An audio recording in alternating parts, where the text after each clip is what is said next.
You perform at a high level, at a championship level, and then you learn that Sean Woods and Jay Spoonhour are doing great jobs at their schools, and you got some legendary coaches like Coach Luce over at Austin P. And it's a good league, a good solid league, and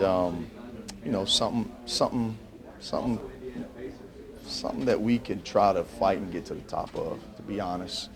But just a lot of respect. What does it take for him to be successful and have some of that sustained success like some of the guys you mentioned?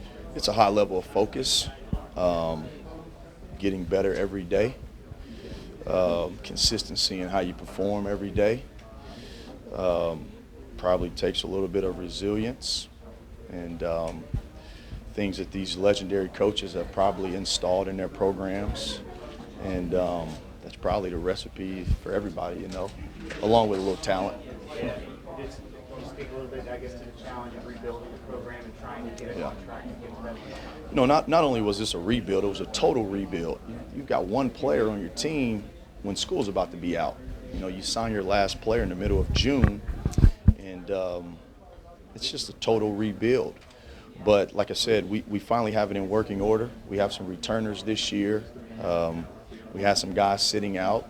We took a mid-year transfer. And, we feel like now is the time that we can kind of really see where the program's at. For you personally, just, second year as a head coach, how much does the experience you got last year help you go? I think a lot of it is off the court, learning how to manage time and prepare, and how to create identity amongst your group, making decisions on how you're going to play, not waiting until the season to find out who you have, but create what your program is probably the biggest thing I learned. Is that it? See you guys. Thank you. All right. See you guys.